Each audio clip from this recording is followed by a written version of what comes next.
this is my first semester, I've never been here before, and I went to the Starbucks down here next to the CDS one on orientation day. And I realized there's little slight difference than Starbucks in Monaco and the Starbucks in the downtown LA, because we're using paper straws here.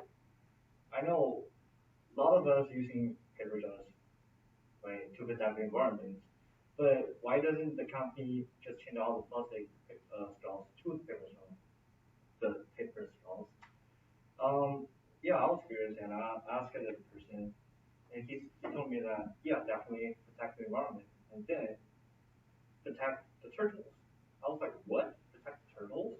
Then the picture came into my mind. This one. So a guy is pulling out a plastic straw from a turtle's nose. It was painful.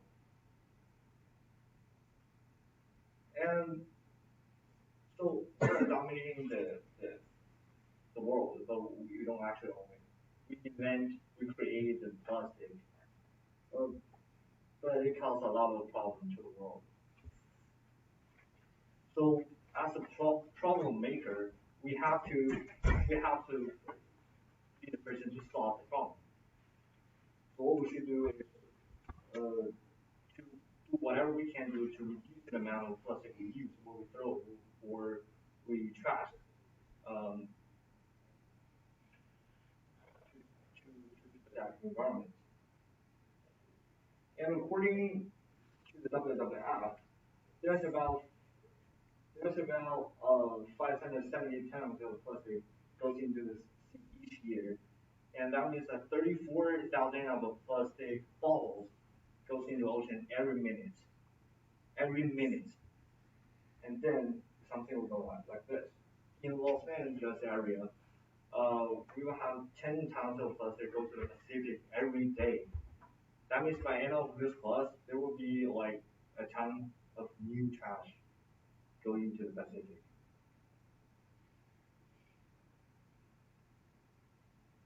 And the stats from Pakistan show that the top two pollutants are the plastic bags and plastic bottles, which means after we use all those, we just throw them away. We doesn't care actually, but somehow they go into the ocean and the world.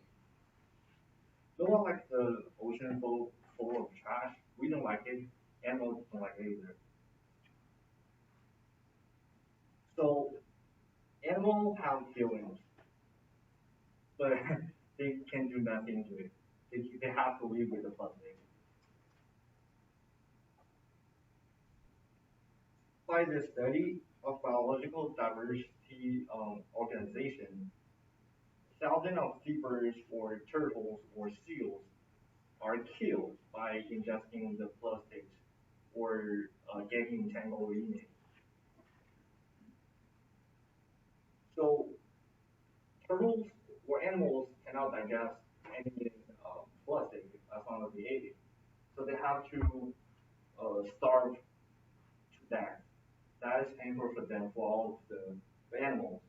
And also, um, other pieces of plastic can trap and limit animals' activities. Something like this. Here's a fish line here, and it wraps all around the bird's mouth so that the bird is not able to eat it anymore.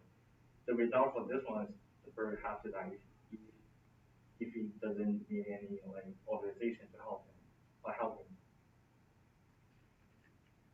him. And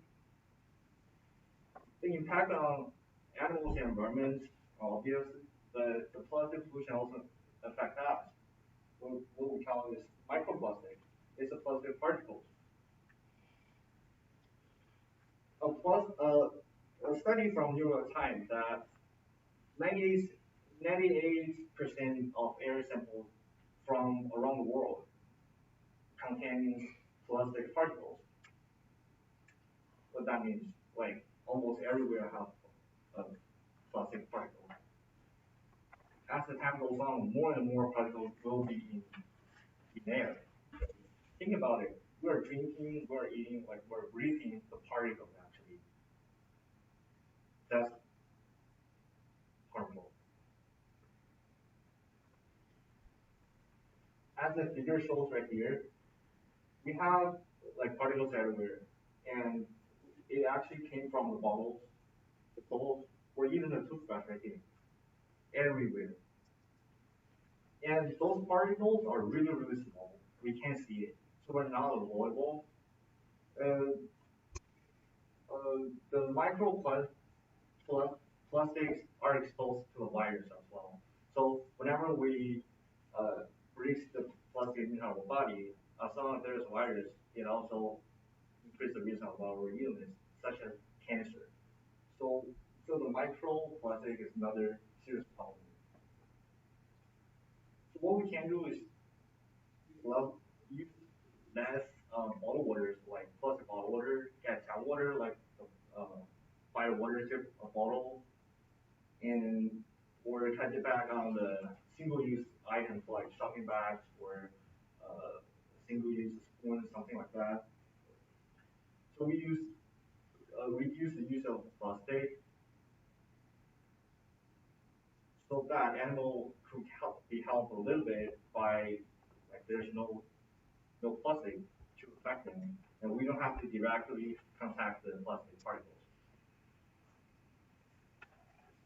In conclusion,